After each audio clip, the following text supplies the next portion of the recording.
अजमेर दरगाह मामले में 24 जनवरी को की गई सुनवाई में वर्शिप एक्ट को लेकर हुई बहस, कोई निर्णय निकलकर सामने नहीं आया। दरगाह दीवान सहित 5 ने लगाई पक्षकार बनने की अर्जी। अब 1 मार्च को होगी सुनवाई। तो दोस्तों नमस्कार, मैं इरशाद अली और आप देख रहे हैं यूपी 76 न्यूज। बस आपसे एक ही निवेदन है कि चैनल को सब्सक्राइब करके खबर को शेयर जरूर करें।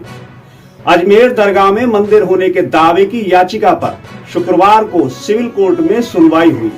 इस दौरान याचिका दायर करने वाले पक्षों ने अपनी दलीलें पेश की। इसके बाद कोर्ट ने 1 मार्च को अगली सुनवाई के लिए तारीख तय की है। आपको बता दें कि इस सुनवाई के बाद माहौल चिंताजनक हो गया था। जब इस विवाद से जुड़े वकील कोर्ट रूम से बाहर निकले तब उन्हें जान से मारने की धमकी दी गई। बता दें कि अजमेर दरगाह विवाद की सुनवाई में शामिल होने पहुंचे सुप्रीम कोर्ट के वकील हुसैन मोइन फारूक को कोर्ट रूम से बाहर खुद को मीडिया वाला बताने वाले एक शख्स ने जान से मारने की धमकी दी। वकील मोइन हुसैन फारूक ने बताया कि मैं दिल्ली में प्रैक्टिस करता हूं। सुबह 10 बजे कोर्ट पहुंचा, हालांकि सुनवाई 2:30 बजे होनी थी। तब मैं बाहर आ गया।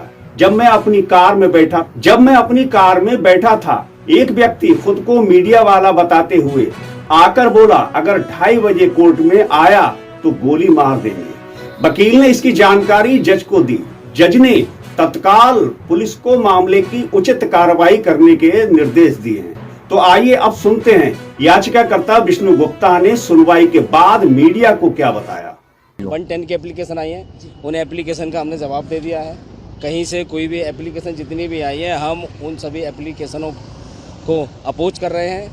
एक भी एप्लीकेशन अलाउ नहीं होने देंगे। हम माननीय अदालत से गुजारिश करेंगे कि एप्लीकेशन सारी खारिज हो।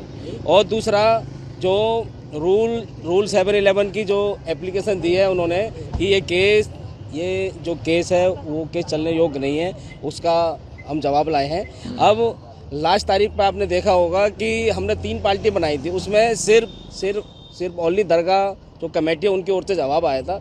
एएसआई और अल्पसंख्यक मंत्रालय की ओर से कोई जवाब नहीं आया है। उनकी ओर से जवाब देखते हैं, जब वो जवाब देते हैं तो उस जवाब का हम काउंटर फाइल करेंगे। अब हम यही कोशिश कर रहे हैं आज कि जितनी जो 7/11 है वो खारिज हो। हम मजबूती से दबाव बना के लाए हैं। और जो 110 की एप्लीकेशन है उसमें दरगाह दीवान और खादिम, वो कहीं उन्होंने जो रीज़न दिया है कि खादिम है, हम सेवा करते आ रहे हैं, ये कहीं से भी खादिमों का उस दरगाह पे कोई अधिकार नहीं है। वहाँ अधिकार सेंट्रल गवर्नमेंट का है और भारत सरकार का है। और जो गवर्नमेंट की ओर से जो बॉडी बनाई गई है, हमने उसको नोटिस किया, ऑलरेडी पार्टी बनाई है, तो अब और किसी को पार्टी बनाने की ज़रूरत नहीं है। दरगाह दीवान और जो फैमिली का दावा करते हैं कि हमारे पूर्वज थे, हम उनके वंशज हैं चिश्ती साहब के, तो ऐसा भी कोई सबूत नहीं है कहीं पे। हमने बहुत अध्ययन कर लिया और माननीय सुप्रीम कोर्ट का एक 1961 का एक जजमेंट है, वो जजमेंट भी हम कोर्ट कर रहे हैं, जिसमें दरगाह के जितने भी अधिकार हैं वो सब अधिकार सेंट्रल गवर्नमेंट के पास हैं, अल्पसंख्यक मंत्रालय के पास हैं। दरगाह दीवान हो गए, खादिम हो गए और जितने भी चिश्ती हैं, उनका जो दरगाह उससे कोई लेना देना नहीं है। ना तो वो वंशज हैं और ना ही वो लोग सेवक हैं। वो तो सिर्फ आप देखिए कि जनता की गाड़ी कमाई को सिर्फ लूटा जा रहा है, इसका कोई हिसाब किताब नहीं। हमारे जितने भी मठ मंदिर होते हैं वो सरकार के अंडर जो होते हैं, उसमें चंदा लेने का अधिकार सिर्फ सरकार को होता है। और यहाँ पे जो चंदा है, जो हिंदुओं का पैसा, देशवासियों का पैसा जो जा रहा है, वहाँ पे वो पैसा का सही उपयोग भी नहीं हो रहा, उस पैसे में भी घोटाला है। आगे बहुत सारी चीज़ें सामने आएंगी, हम उसका भी मुद्दा माननीय अदालत के समक्ष समय पर उठाएंगे। ऐसा सुरक्षा को लेके तो कोई नहीं, धमकी तो मिल रही है और वो काम सरकार का है और पुलिस और प्रशासन का है। माननीय अदालत को जो कल हमने डीजे साहब को जो ज्ञापन दिया है, कोर्ट की अंदर की जो सुरक्षा, इंटरनल सुरक्षा जो होती है, वहाँ कोर्ट का कानून चलता है, वहाँ कोर्ट ही है, वहाँ पे पुलिस इंटर नहीं करती कोर्ट परिसर में। तो इसलिए माननीय जिला जज को हमने कल ज्ञापन दिया था कि लास्ट टाइम कोर्ट में हमने देखा कि बहुत भीड़ थी, जिन लोगों की आवश्यकता नहीं है वो लोग भी कोर्ट के अंदर थे। तो हमने सिर्फ यही गुजारिश की थी कि जब इस केस की सुनवाई हो, उस समय सिर्फ इस केस के संबंधित लोग ही कोर्ट में मौजूद। विष्णु गुप्ता ने बताया कि आज मनमोहन चंदेल की अदालत में सुनवाई हुई है। न्यायाधीश ने सभी को सुना और हमने अभी तक किसी को जवाब नहीं दिया। दूसरे पक्ष की 7/71 को खारिज करने के लिए हमने साल 1961 के सुप्रीम कोर्ट के निर्णय का जिक्र किया, जिसमें साफ कहा गया है कि दरगाह पूजा करने का स्थल नहीं है, वहां खादिमों का कोई अधिकार नहीं। इसके अलावा जो लोग खुद को ख्वाजा साहब का वंशज बताते हैं, उनका भी कोई साक्ष्य मौजूद नहीं है। तो वहीं अंजुमन सैयद जादगान के सचिव सैयद सरवर हुसैन चिश्ती ने कहा कि हमने आज न्यायालय में पृथ्वीराज रासो की पुस्तक का हवाला दिया। पिछले 800 साल में दरगाह को लेकर ऐसी किसी स्थिति का जिक्र नहीं किया गया। इसके अलावा 2003 में ASI द्वारा आज की किताबों के हवाले से दावे किए जा रहे हैं, लेकिन हमारे पास 800 साल पुरानी किताब है जिसमें दरगाह को लेकर कोई दावा नहीं किया गया। सुनवाई के बाद सैयद सरवर चिश्ती ने मीडिया को बताया, वो टाइम बाय कर रहा है, उनके पास ऐसी कोई चीज है नहीं। 800 साल की ख्वाजा मोइनुद्दीन चिश्ती की हेरिटेज है।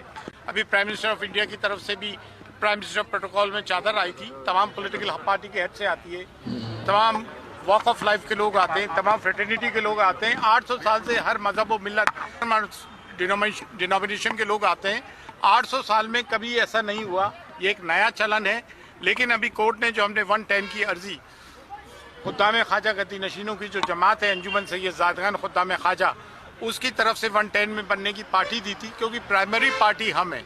उसकी बुनियादी 4 वजह हैं, क्योंकि 800 साल से ज़ायरीन को ज़ियारत हम कराते हैं, आसानी की चाबियाँ हमारे पास है, हम खोलते हैं। तीसरी चीज़, तमाम रिचुअल्स, तमाम रसूमात हम निभाते हैं, धार्मिक क्रियाएं हम करते हैं और दुआ खैर हम करते हैं। We being the primary party जो है, हम इसको अंजाम देते हैं।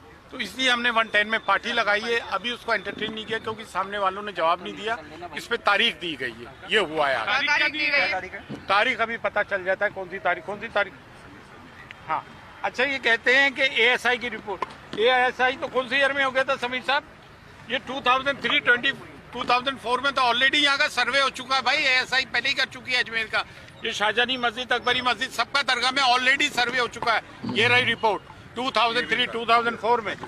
अच्छा, ये राज्यसभा की रिपोर्ट है, ये जॉइंट पार्लियामेंट्री कमेटी फॉर औकाफ, ये ऑलरेडी तमाम सर्वे हो चुके हैं। इंक्वायरी कमीशन में जस्टिस गुलाम हसन की इंक्वायरी कमीशन रिपोर्ट आ चुके। ये जो जिस बात की बात कर रहे हैं पृथ्वीराज रासो, उसमें पूरा वर्णन है कि यहाँ एक बहुत विद्वान और बहुत महान पैगम्बर पीर की दरगाह है। ये पृथ्वीराज रासो में एक्सेप्ट किया गया पैगम्बर पीर की दरगाह, ये रही पृथ्वीराज रासो। किस किताब की ये बात कर रहा है?